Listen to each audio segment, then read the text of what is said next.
All right, welcome to the All American Hoops podcast, episode 22. I'm your host, Chris Driscoll. As per usual, I'm welcomed by my younger brother, Matt Driscoll. Hey, it's always a pleasure. Thank you for having me on. Absolutely. And my older brother, John Driscoll. Hey, H, thanks for having us on, man. Yes, sir. And first time in a little bit, we have a guest on the show as well. Joining me is the host of the Three Goats Debate podcast, Jacob Blumberg. Hey, thanks for having me on. I'm really excited to get started and, guest on your show. It's gonna be a fun time. Absolutely. 100%. Yeah, we'll do plugs at the end, but Jake has a great show. With him, he and two of his friends from college. Yeah, we went to the same school together. I was on their show a few months ago. It's definitely a great show. Just a bunch of guys that like to sit down and talk hoops. So, definitely tune into that. Tune that, and we'll talk about that show later. But to start, obviously we're at the start of the second round of the NBA playoffs now. That's been pretty much our talking point for the past month or so. So that's been pretty cool. But we'll talk about the first round to begin. So we're only going to talk about one round since we don't have the entire. We don't have much time.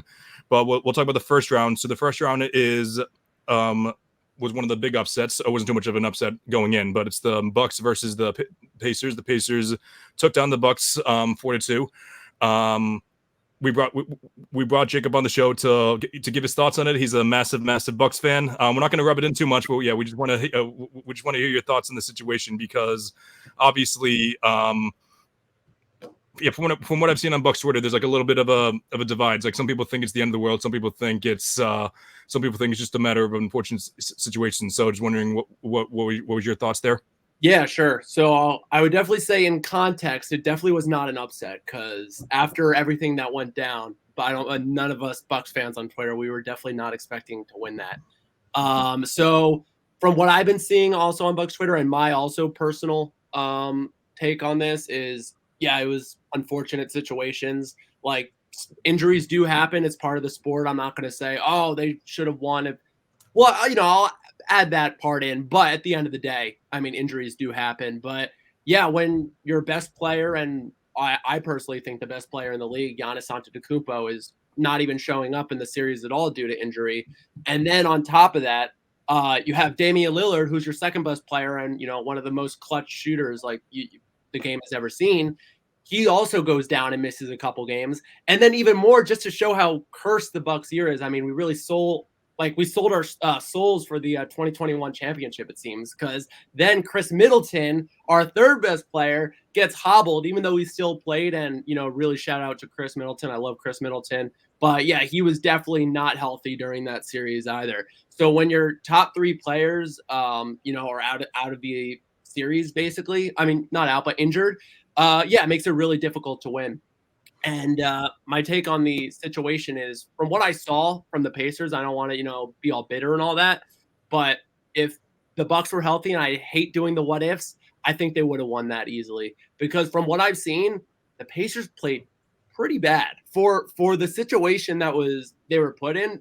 They really struggled against, the Wisconsin Herd, the G League Bucks right now. I mean, he had AJ Green, Andre Jackson Jr., who I love, absolutely crazy, but, you really should not be struggling that much. And I get the Pacers are a young team.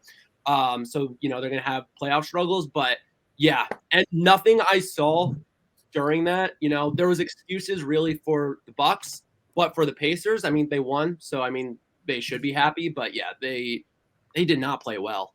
And one more thing to add, I think Doc Rivers gets a lot of hate, in the NBA, but from what he was given, I actually have to give him compliments. I think from what he had, he coached really well. Besides a couple things I would criticize, overall, I really can't hate on him. Yeah, Jacob, you had a couple good points. Shout out Doc Rivers. He does get a lot of hate. Some of it is warranted, but to win two games against, the Pacers didn't play well, but they are a better team than I thought they were coming into the playoffs. They have, they played the Knicks well yesterday, even though that game got away from them. We'll talk about that later, but hose job. A little bit of a hose job, but you brought up Chris Middleton. I have been making fun of Chris Middleton's age all year, and he proved me wrong this playoffs. He averaged, 25 on very, very good efficiency. He was awesome. Also, Dame played pretty well. He was inefficient at points, but he averaged over 30 points in the playoff series. Can't hate anybody for doing that. But I was just wondering, your thoughts on where do the Bucks go? Do they just run it back next year because of injuries? Do they get rid of Doc Rivers, or are they going to let him coach again next year? Do they try to I saw something on Twitter about shipping Dame off. I don't know if they're going to do that after 1 year, but I was just wondering what your thoughts are. Yeah, so definitely not to that. That's just personally for me crazy talk to ever ship Dame off. And that's just not going to happen. I mean, Dame has been clear that he's here. He's a Buck right now. So my thoughts on it are, I mean, it was really unfortunate injuries. And while, the Bucks did struggle throughout the season, I think there's things that they can change. And then there's things where it's just, you go on for next year because, they had a lot of injuries. And I would say that you can't get rid of Doc Rivers because, one, they're paying 3 coaches right now. So you definitely can't get rid of Doc Rivers. You're not going to pay a 4th coach. That would just be crazy.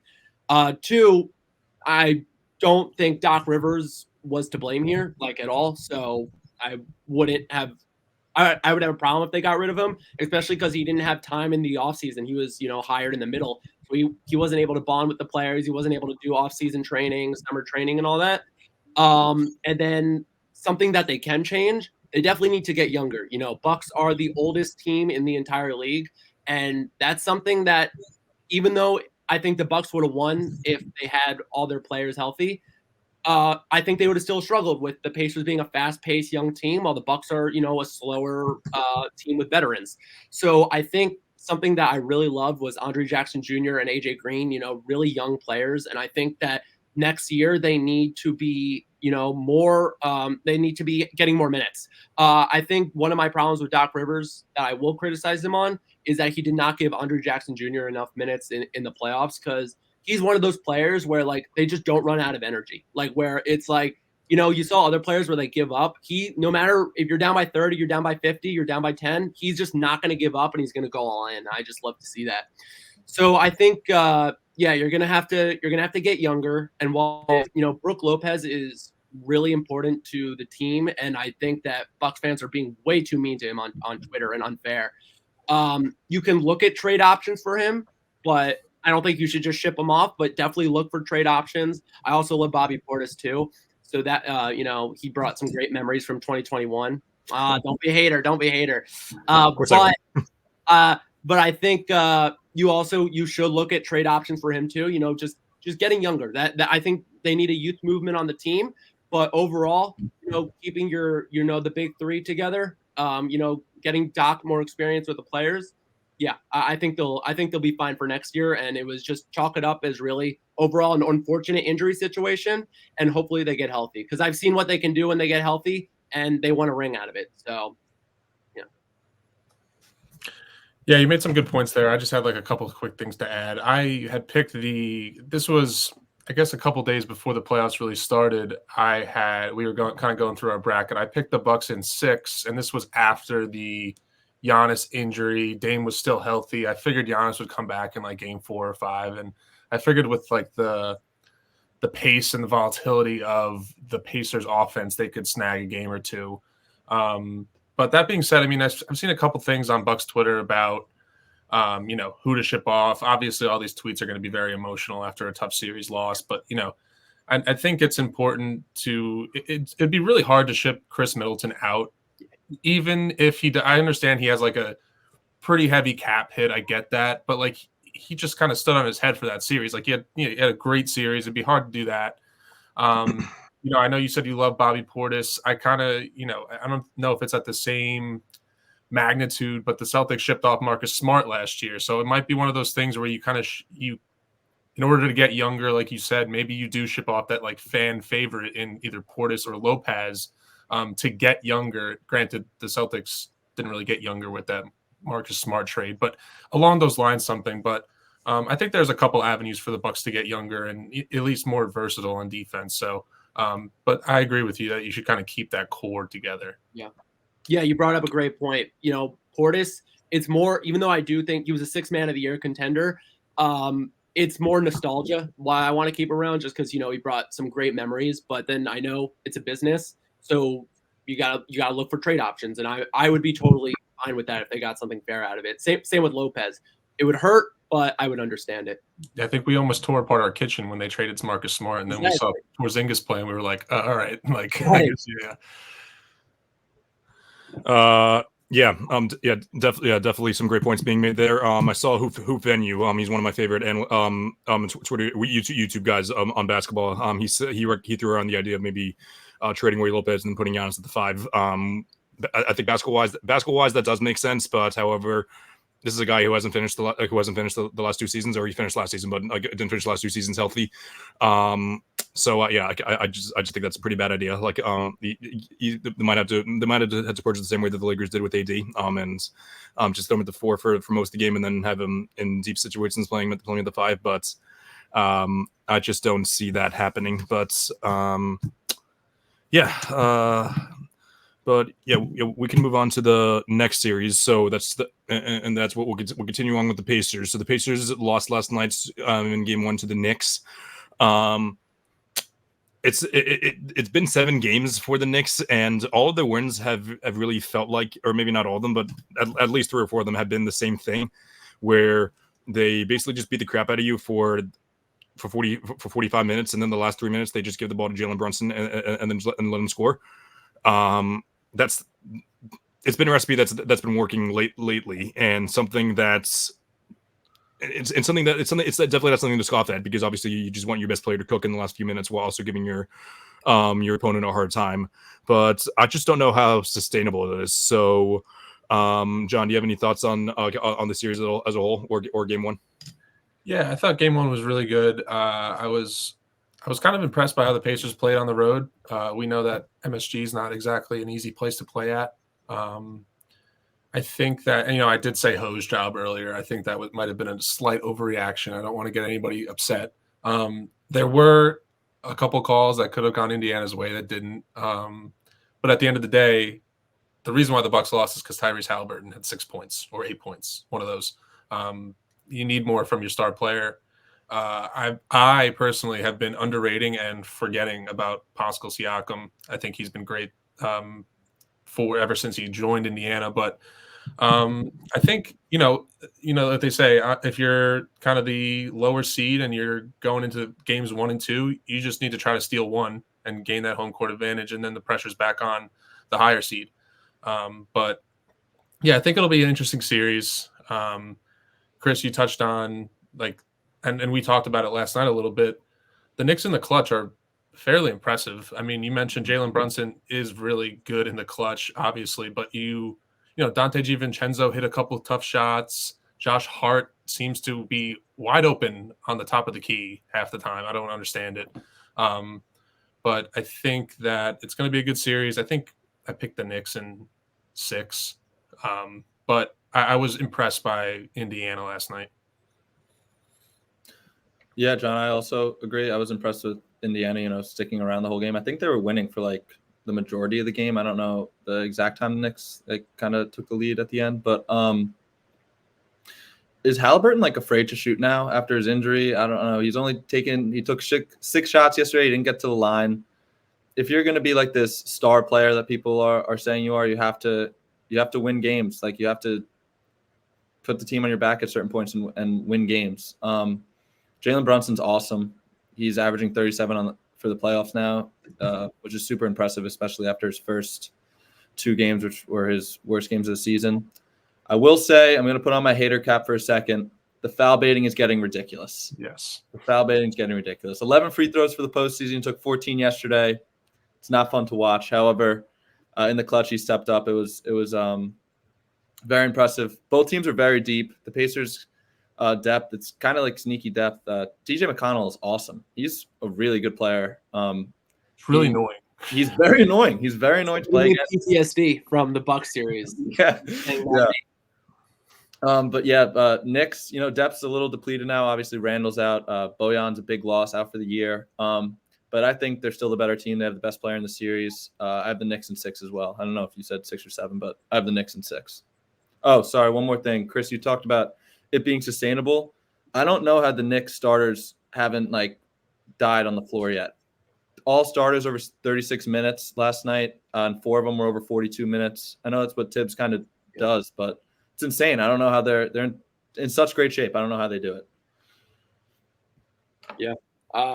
I think yesterday I was watching the game. I'm like, oh man, I had such like an anti-Pacers monologue for today. I was so ready to like just rip apart the Pacers, and I'm like, oh, they're kind of impressive. Like, I'm not happy to see that because I was like, because seeing the entire Bucks Pacers series, it all goes back to that. I'm like, oh, the Knicks are going to kill them. I mean, if the Pacers if they're struggling against the the G League Bucks right now, the Knicks are going to destroy them, especially them having home court advantage. But then the Pacers actually did pretty well, and I have to give it give it up to them. And as you said, I mean, I had to say, I was like, oh, okay, so McConnell's not just known for destroying the Bucks. Like, he's actually being good right now. Like, it's not just against my team. Yeah, because he's been going crazy. Like, and it's really, as you said, it's really annoying.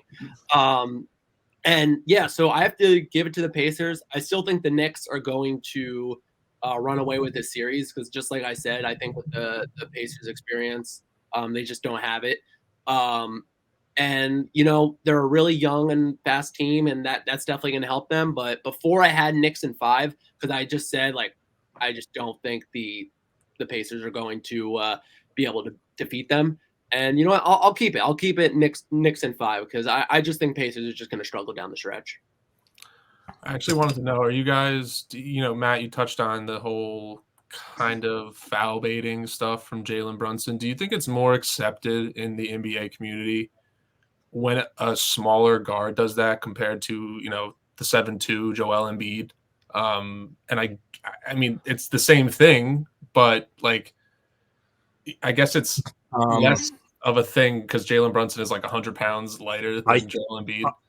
I also think that deep down, as much as people like to are putting Jalen Brunson on a pedestal because he's being awesome in the playoffs, he's not one of the best players in the league.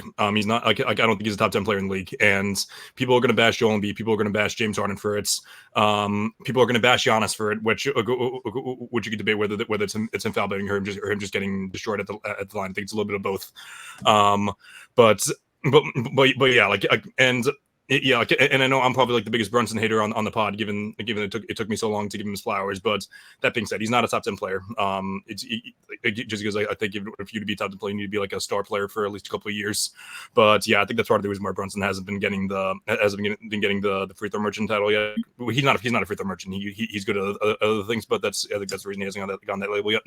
I will say with Embiid, like when he's not getting the calls, his game kind of crumbles. Like we saw at the end of the fourth quarter, like when he's not getting to the line, he really he could score at all 3 levels. He's so impressive. He literally has it all, but he continues to foul bait. He continues like Jalen Brunson can score without foul baiting. He does do it. It is disgusting to watch, but he like goes through stretches when he doesn't do it and he still goes off in the fourth. But yeah, that's the difference between Joel Embiid and Brunson. There's a big difference in foul baiting, I would say, to the Knicks fans. Yeah. Yeah, hard to disagree with anything what anyone has said so far. I don't.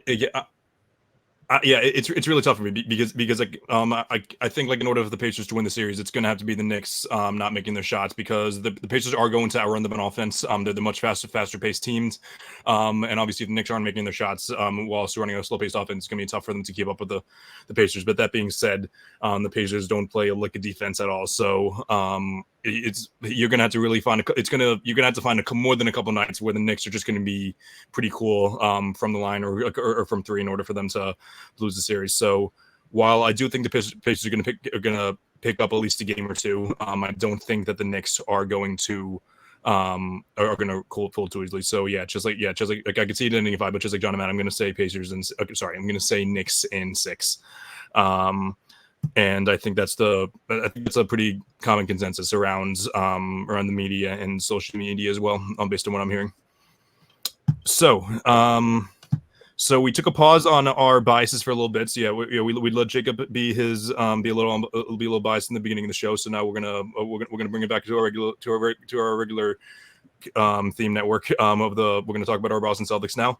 So game 1 is tonight. The Celtics will be playing the Cavs, who closed off against the Magic on Sunday. That was the 4-5 matchup. Every single home team won that series. You usually don't see that too often, but it happened there. There's a ton you could say about this series. So Matt, I'm just gonna let you. Before I say anything, I'm just gonna let you guys say what you want. So, Matt, you want to give your takeaway on the series so far, or anything? Yeah. So my take is that the Celtics will win the series in 5. I think even without Kristaps Porzingis, it doesn't look like he's going to be back this series. He has the same injury that Giannis has, so I don't know if Jacob has any comments on. I don't think Giannis was close to coming back, which was not even close. Very scary. But obviously Porzingis is a big loss. I think he's the X factor on the Celtics. However, they're 21-4 without him this year. I think, to beat the Celtics, you have to make a lot of threes. And the Cavs last series only made 8.6 threes a game compared to the Celtics 15 a game. Two of the best defensive teams, so it's going to be a slow-paced game. However, I just think, Celtics have the better roster. I think they should win in 5. They shouldn't play around, and they should win in 5. Yeah, I would agree with that. My prediction was Celtics in 5 as well, even without Kristaps Porzingis. I was looking at it earlier. You can almost make an argument that, the Celtics, a big reason why the Celtics brought in Kristaps Porzingis was to play against that Miami Heat zone deep in the playoff run. Granted, they matched up with them in the first round, and he was obviously beneficial for that until he got injured. I think sometimes you could even say that having Al Horford in there to spread the floor, because, Kristaps floats around the key. Granted, yeah, he can step back and hit that 3, but Al Horford's pretty much going to stay outside and spread that floor a little bit. And if you're bringing Jarrett Allen out, maybe that clears up the rim for Tatum and Brown to attack the hole. That was my initial thought. Then I looked up the stats. Kristaps was actually very, very good against the Cavs this year. He averaged 21 and 8. And nearly 2.5 blocks over 3 games. Tatum with 26 and 11. So they've been pretty good against the Cavs this year. I will say, thank God Dean Wade is not playing, because I cannot stand that guy after he scored 100 against the Celtics in like 6 minutes in the regular season. But I think, on the agenda, we kind of posed the question, what does it take for the Cavs to knock off the Celtics? I think that Evan Mobley and Jarrett Allen will need to play like, first team All NBA defense guys. I don't know who they're really going to be matched up against, but if they're going to be rim protecting at a high level, it might make things difficult for the Celtics. And overall, I think you're going to need kind of a poo-poo series from either Tatum or Brown. But my bias and my optimistic prediction is Celtics in 5, maybe Celtics in 6, but we'll see. Yeah, John, sorry, I don't mean to cut you off, Jacob, but you mentioned Jarrett Allen. Another factor in it is Jarrett Allen going to play? He's questionable for tonight. He missed the last 3 games of the Magic series. It's like a bruised rim or something. I know Franz hit him with kind of a cheap shot, and he's been out. So I think he's still questionable tonight, but if Jarrett Allen, I think, has to play if the Cavs have any shot in winning the series. Yeah, I came onto this podcast thinking I was going to be the Celtics hater, but I actually think you're being too nice to the Cavs. I mean, I don't see any way that the Celtics lose this series. You say, like, what will it take for the Cavs to upset the Celtics? Divine intervention. That's what it would take. I don't see any point on the planet where the Cavs win this series. I don't care if Mitchell becomes Michael Jordan. I mean, there's just no way the Cavs are. I mean, I'm not a Cavs hater, but yeah, no. I mean, the Celtics are winning this series. Porzingis or no Porzingis. I don't like doing the sweep because it just doesn't happen as often in basketball. But I could really see this being a sweep. I'll probably go Celtics in 5 just because the Heat were able to scratch a game off. But I don't see any scenario, really any scenario where the Celtics loses. It has to be a miracle for the Cavs, and it has to go horribly wrong. So if it goes everything crumbles in the worst case scenario, literally the worst case scenario, then maybe the Cavs. Yeah, this is it's pretty tough because Jake, the 3 of us have been sports fans for so long, and as you can see, as you know, we've talked about the Mets before, so we know to never, ever, ever be too optimistic. So that is why you see us being very cautious and saying, "Oh yeah, Celtics in 5," which that sounds optimistic, saying Celtics in 5. So like that's why we're nitpicking as much as we can. But So, yeah, Jared Allen, by the way, is a game time decision for today. I just checked right now. So we'll see if he comes back. I don't know, but again, I know that Bill Simmons said like he thinks that like that whole Cavs run in like February was kind of fake. I don't think it was fake, but I obviously just don't think that they're like they were. I think at one point they were like 21-4 or something like that. And maybe even better than that, to be honest with you. But yeah, like I don't think they're as good as that, but I still do think that they're like, I still think that they're a solid team, and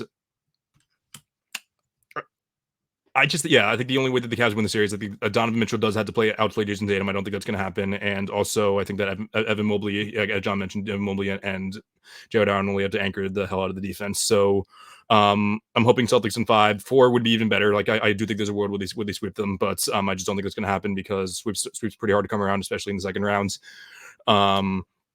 So yeah, give me Celtics in 5. 6, maybe 7 would be very disappointing. I hope that doesn't happen because I just want them to take care of business. That's been my theme throughout the playoffs. I just want them to take care of business. I don't need a beat down every single game, but I just want them do not play any extra games. That's all I want. You brought up Cool. a really good point. You brought up a really good point, actually, because you said how you can't be too optimistic about your own sports team. And I'm like, that's a good point, because when it comes to other sports teams, I'll be as optimistic and confident as I can. But when it comes to the Bucks or like the Packers for football, I'll be like, I don't know. They could win this, but I could see them, even if it's like they're up by 30. And I'm like, I don't know, might happen. Yeah, so I'm like, yeah, that's true. You don't want to be too optimistic when it's your own team. And before we move on to the next series, John brought up I think it was John who brought up our kitchen was a mess after the Marcus Smart trade. I'm going to actually read off the text that John sent the day after the Celtics traded Marcus Smart. He said I walked into the house last night at midnight after hoops, and Chris was just standing in the kitchen. I literally thought a family member died, and then I found out that one did. so yeah, it was a pretty tough day after the day that Marcus Smart got traded. Yeah, yeah, that was one of my probably more PG rated texts. I'm glad you read that. No, yeah. This is a PG rated pod. However, I have said some pretty foul language the past few weeks. So I'm not gonna say it's too PG, but so cool. Yeah, so that is it for the East. Yeah, so all of us are predicting that it's gonna be the Celtics versus the Knicks in the Eastern Conference Finals. Obviously, we're not gonna make any predictions for that because that hasn't happened yet. But yeah, we'll go out west now. When I sent out the agenda yesterday, like I literally almost said, I literally almost wrote down, how which games do the Nuggets have to take? Like I was going to say something along the lines of which game do you think the Nuggets are going to take back home court, game 3 or 4, and they have to win both games 3 and 4 to take back home court now. So it's insane. The entire, like, I understand that they're the 2 seed and they're not really necessarily like the best team ever. Like I know that Bill Simmons and a lot of those guys like I really thought that they were like on the same level as like the 2017 Warriors, which really no one is. But people really thought that they just played perfect basketball. And yeah, and I'll give my prediction now. I'm still taking the Nuggets in 7, which I think both my biggest weakness and my biggest strength as a sports analyst is how stubborn I am, because I'm like I think it's good that I don't fold, like I don't change my mind right away based off prisoner of the moments, but also if you're down 2-0, you lose 2 games at home. Maybe it is time to make adjustments. So maybe I will, but as of now, I still think the Nuggets do have the best player in the league. I think that Jamal Murray has played the 2 worst games of his life, not of his life, but like the worst that we've seen in the past 2 years. And while it might take a little more than that, I find it really hard to believe that the Wolves are going to just close this out pretty easily and win in 5 games. I really think that the Nuggets are going to close this out, and not my initial prediction was Nuggets in 6, but I'm going to take Nuggets in 7. Because I'm very, very confident in this Nuggets team, and if they do find a way to win this series, it'll be very, very interesting. So, Jake, I don't know what your thoughts on that are. Yeah, so the way you're confident about the Nuggets, I'm confident about the Timberwolves. When these playoffs started, that's when I'm like, oh man, like these Timberwolves, like they're for real. In the beginning, Minnesota and the Timberwolves, the Minnesota in general and the Timberwolves, they have a history of just being lackluster, and I thought that would catch up to them in the playoffs, as it has always done for any Minnesota team.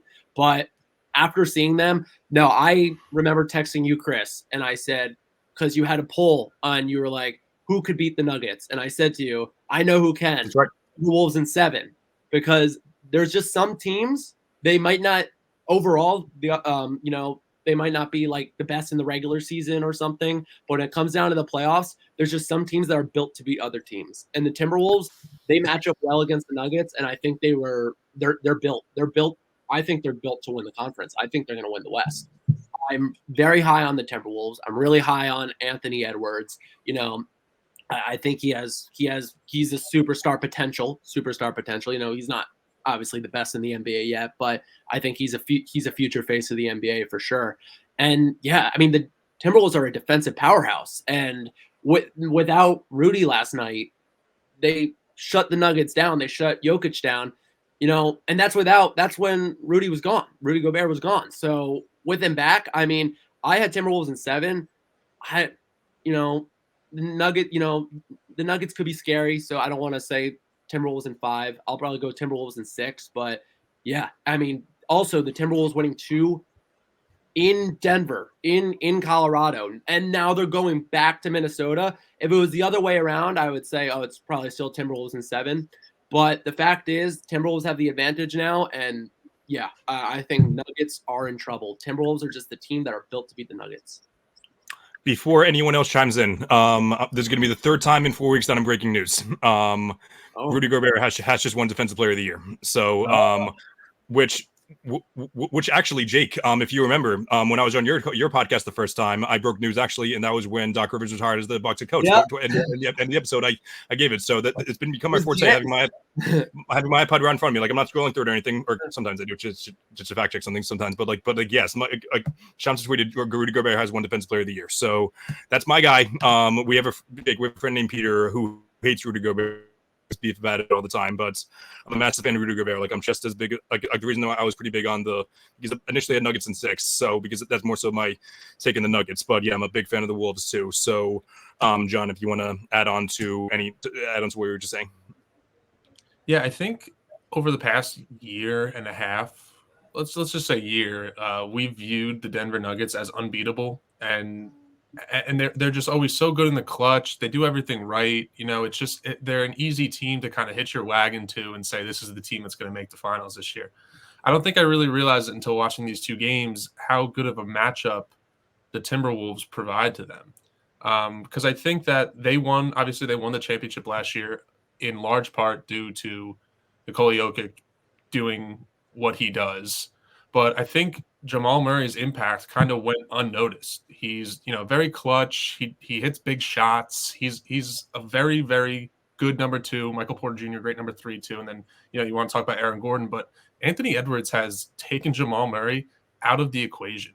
He, 12.5 points on 16% shooting. That's not like a bad series. That's like historically bad for a all-star number 2, great player. And Jokic can only do so much. Michael Porter Jr., I feel like, is a really good player, but he's going to – I don't want to say he's hit or miss because he's most of the time he's hit, but he can have bad nights too. You can't really rely on him to be like, your 20, 25 point per game scorer every night. But if you're not going to get anything from Jamal Murray this series, I don't see an avenue where the Nuggets win. I mean, Jokic can't put up 40, 20, and 10. It's not the way it's going to go. And I'm surprised. I had the Nuggets winning this series, and I still think it'll be a good series. I think Denver will steal at least 1 on the road, and then maybe you go back to Denver. Maybe you make it 3-2 at that point. But, 2 huge wins by Minnesota with Gobert out last night. Let's not forget that. That's, bizarre to me. But, yeah, I think Anthony Edwards, he's averaging like 30-something offensively, but we need to talk about him and the entire defense of Minnesota because it is swarming. And if you like basketball, you love watching the Minnesota Timberwolves because they play great defense. Can I just add on a point? I love that you said that. If you like basketball, you'll love the Timberwolves because now that the Bucks are out, the Timberwolves are like the most fun team to watch. I mean, it's so exciting to watch that team. I love Anthony Edwards. Like, I'm a big Anthony Edwards guy, and the Timberwolves are just so fun to watch. That's why I don't want them to lose, because like it's must-see TV. Edwards is must-see TV. The entire team is must-see TV. Yeah, great points by you guys. John, in my notes, I have the Wolves defense is awesome. I love watching this style of basketball. Literally almost exactly what you said. Holding the Nuggets to 80 points without Rudy Gobert is insane. That's crazy. I think the entire majority of the basketball world thought the Nuggets were just going to win last night, especially without Gobert. You know, they lost the first game, go up or tie the series 1-1. But shout out Chris Finch, awesome coach. His defensive scheme has been great all year. In the agenda, Chris, you said Anthony Edwards' potential. I think he's in the future, obviously not now, in the future. He could be a top 3 to 5 player in the league. In the future, let's stop comparing him to Jason Tatum right now. Let's stop doing that. However, he has been awesome. My prediction at the beginning of the series was Nuggets in 7. I'm going to switch it. I think the Timberwolves in 6. I'm going to agree with Jacob here. Also, nobody touched about it. Jamal Murray might be suspended for Game 3. He threw a towel and threw a heat pad on the floor. Yeah. And that might be a benefit to the Nuggets. Yeah, he didn't hit the ref because he wasn't hitting anything last night. What he 18? It was just a abysmal night. But yeah, if he's suspended, that's a major loss. Like, they can't go down 3-0. Like, I don't know what he's doing. You're down by 30. You're doing that stuff. I don't get it. But I have the Wolves in 6. I think the Nuggets steal 1 on the road. I think they win Game 5 at home, and then I think the Wolves end up beating them in 6. But the Wolves are legit. They're definitely. I knew they were great coming into the playoffs. I thought the Nuggets would take care of them this round, but they are legit. They're very, very scary. And shout out to 2 Jersey legends, Karl Anthony Towns and Nas Reed. We love those. Reed. Those guys are dope. Matt, I appreciate you bringing up the whole Anthony Edwards, Jason Tatum situation when I had my grip thing on me, because it just makes me so angry. So, because and I know I shouldn't get too mad at him because I know half of what he does is for clicks. But Nick Wright today, on Coward Show, and they were talking about Jason Tatum, of course, and I don't know why the hell I listened to them, but they say, so like, even if you take out like all the top guys in the playoffs, Tatum is still like the 6th best player in the playoffs. Then included Shea, Donovan Mitchell, and Ants. And then Nick Wright was like, okay, so the only guys that are there for sure ahead of Tatum are Giannis, Jokic. I'm like, okay, those 2 are fine. Luka's up in the air, which I know I know we're biased, but that's up in the air. And they said, and Ants. He said Ants is a sure thing ahead of Tatum. Not a single person all year long, except for like 3 people who are extremely anti-Tatum, said that Anthony Edwards was a better basketball player than Jason Tatum up until like 5 games. I understand Tatum did not play his best, but he is okay. Stop. Okay, I'm gonna relax.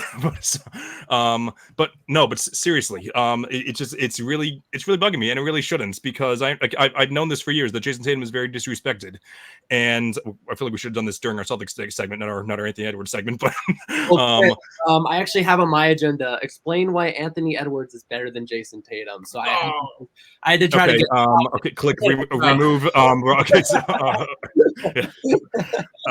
I know how much it bothers you. I see your Twitter, so in the back of my head, I was like, man, maybe I gotta fit this in here somewhere. Yeah. The problem I have. Yeah, go sorry. John. Yeah, go. No, go John. The problem I have with just NBA discourse as a whole is that, like, I think we all like Anthony Edwards a lot, but like, why do we have to prop up a player by putting down another one? You know, just talk about how great Anthony Edwards is. You don't have to talk about how he's better than Jason Tatum because of this. And it is always Jason Tatum. It is never someone else that can be compared to. They're being compared to Jason Tatum right away after a player. The league is that obsessed with Jason Tatum. One more thing before we put this talk to bed. ESPN is genius, by the way, with their marketing, because after Ant played the game of his life, after Luka played awesome Game 5 and 6, they say, start bench cuts, Luka, Anthony Edwards, Jason Tatum. Of course, they do this after Jason Tatum played not so great in the first round, which, by the way, he did play good. He just didn't put up the great scoring numbers.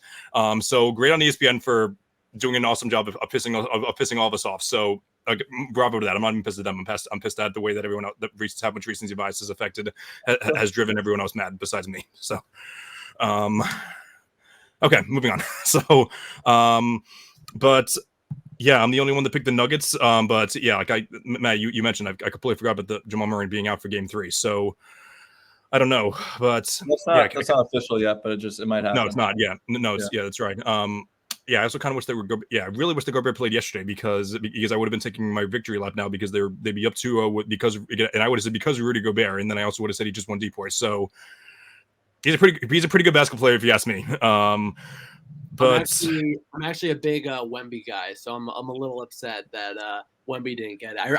I'm really big on Wemby, so I really win it. Wemby is going to win every single Defensive Player of the Year after this year. He is going to be so good, and I love him. Yeah, and he's already a good 3-point shooter. He's going to be a top 5 player there, sooner rather than later. Maybe not 3 years is too soon, but within 5 years he's gonna be like entering like top 5 discussions very soon. Yeah, I called him the modern day Wilt Chamberlain. That's what I think of him. I think know, especially if he builds some muscle like on him, like he's modern day Wilt Chamberlain right there. Yeah, hopefully he wins more than Wilt Chamberlain. Yeah, Jake and I have our Wilt Chamberlain versus Bear Russell debate. So, but yeah, so cool. Yes, yeah. So we'll move on to the final series. That's the Mavs versus the Thunder. The series probably like the least talked about series, I would say.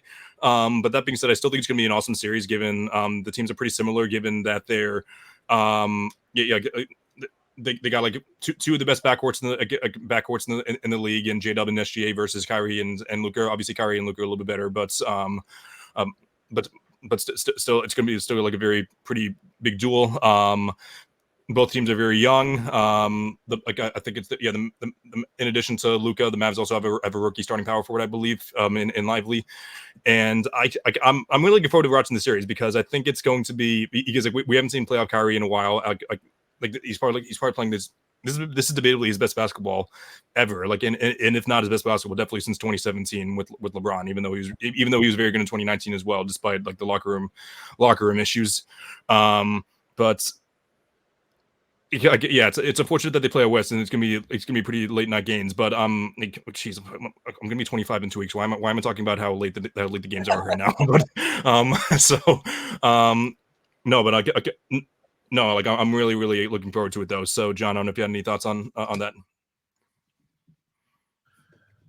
Yeah, I agree with you that it's probably the least talked about series, but I also think it has the potential to be the most interesting series. Like you mentioned, the teams match up really well. Very good guard play. We kind of posed the question of can Kyrie keep this up? If they want a shot to win this round, he needs to. I think Luka had, he put up the numbers, but he had a pretty lackluster first round just based like efficiency wise, and there's a couple funny clips about his defense that we all love. I know that, but I think I'm not sure if we talked about it. I think I picked the Clippers to win last round, so that side of the bracket's busted. But I think it's going to be interesting to see who wins. I probably would pick the Thunder in 6 or 7. I just think that, granted, they don't have the playoff experience, but I think they're better defensively. But I mean, I picked against the Mavs last round, and they proved me wrong, so we'll see. Yeah, John. Originally on my bracket, I had the Mavs winning, and then I had the Mavs beating the Thunder next round.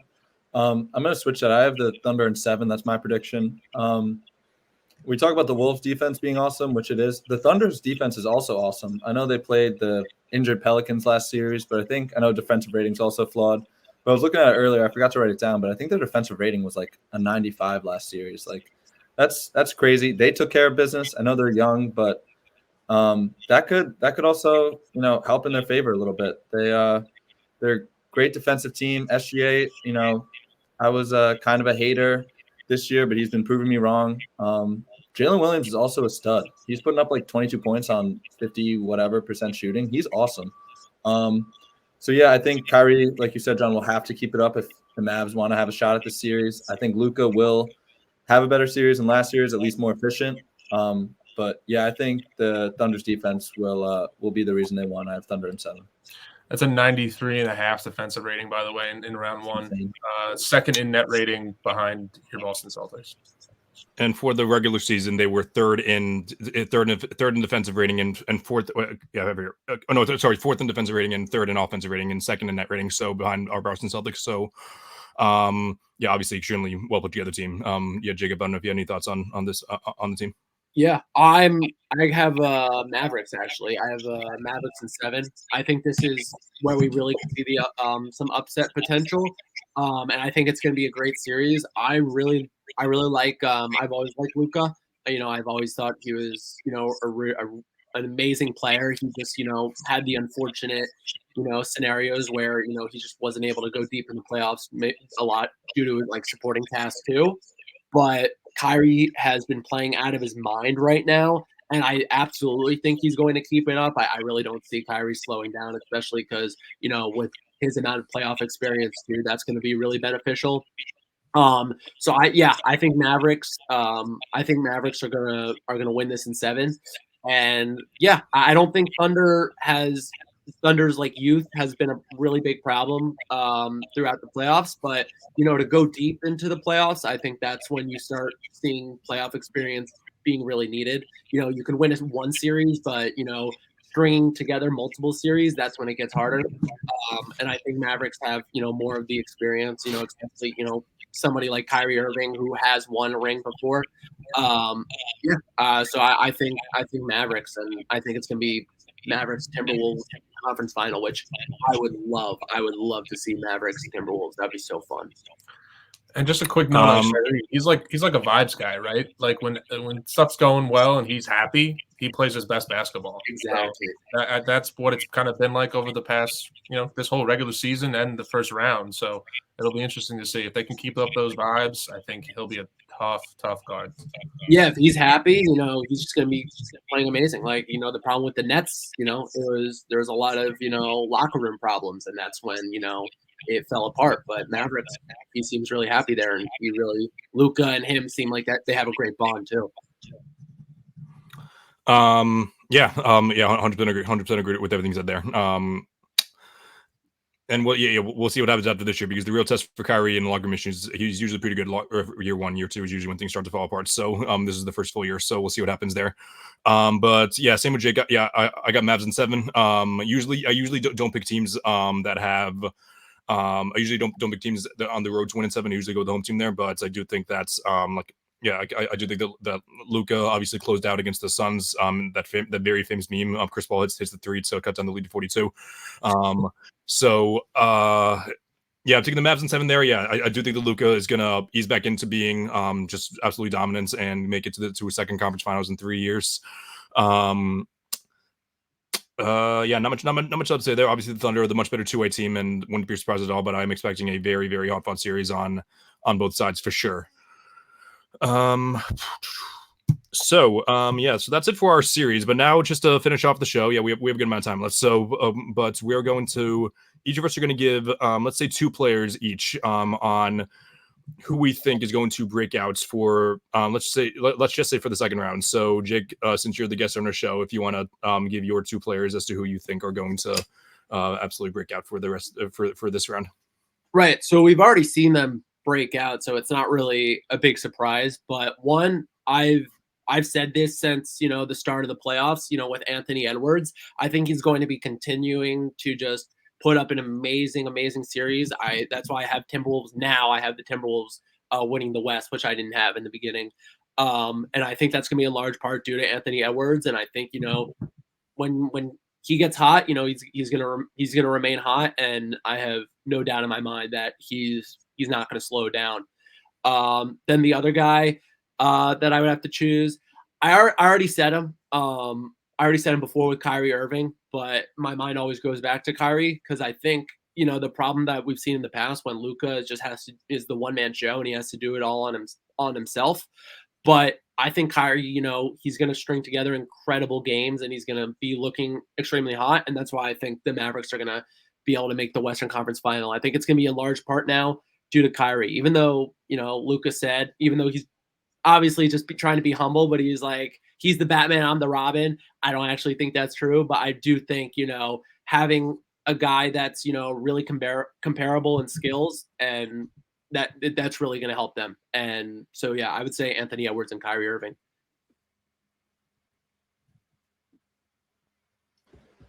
Yeah, two great points. You brought up you brought up Kyrie Irving. One of my guys I'm picking is Luka's teammate. Like I said, his stats last year were very good. They look very pretty. They were just inefficient. He shot 40.5 from the field. He's still leading the playoffs in assists. Like he's always gonna put up great numbers. He has the ball in his hand almost the entire game. But I think against a tough Thunder defense, it will be tough to break out. But I do think he's arguably a top 5 player in the league. I think that he will have a great series. He will break out. And we're doing 2, right? Sorry. Yeah, I'm going to steal John and Chris's next one with my second, and I'm going to take Jason Tatum. Okay. Especially with Porzingis down, I think Tatum's going to have the ball in his hands more, and I think he's going to take more shots. He only took 15 shots a game last series. He was an abysmal 41.6% from the field. He did play well. He great defensively. He made the right plays, but it's like he doesn't know I'm pushing Twitter agendas. Like he's got to get the ball in his hands more and put up prettier stat sheets. But I think he'll take more shots. I think he'll be more efficient. Maybe Mobley will guard him, so that'll be a tough matchup. I don't know who else will guard him, but he shot 29% from 3 last series too. I think Tatum is going to have a very, very good series, and I think he's going to remind everyone why people consider him top 5. So my 2 picks, Jacob, I know you said Anthony Edwards. I'm going to go with one of his teammates, and that's Karl Anthony Towns. He's had 2 really good games. I kind of think he flies under the radar a little bit, but he's been one of the better scoring big men in the league and I think he kind of goes under the radar because there are a bunch of good scoring big men in the league. But he's averaging 23.5 on really good efficiency, 8 rebounds, a couple blocks. And I think maybe with Gobert out, I'm sure he'll be back for game 3, but he kind of flies under the radar. I think he's going to break out. And for my second player on the Boston Celtics, I am picking Al Horford to break out with Kristaps Porzingis out for this series. I think it's time we turn back the clock and see some of playoff Al. So those are my 2 selections. Man refuses to age. This has to be the year. I guess much as I want to push Jason Tatum agenda, I need Al Horford to get a ring. That's what I need more than anything. That handsome devil, he needs to get a ring for handsome. Sure. Yeah, so handsome. Cool. So my 2 players, I didn't even write mine down just because I just want to see what you guys had to say. But for one of them, I am going to go with and this isn't really a breakout. This is more so just a redemption thing. I think Nikola Jokic is going to come back and remind everyone why he is the best player in the league for games 3 and 4. I don't think maybe they don't win both games, but even though they're as close to must win, even though the Nuggets have come back down 3-1 before, but I do think Nikola Jokic will come back and absolutely dominate the rest of the series and show everyone why. Before my second player,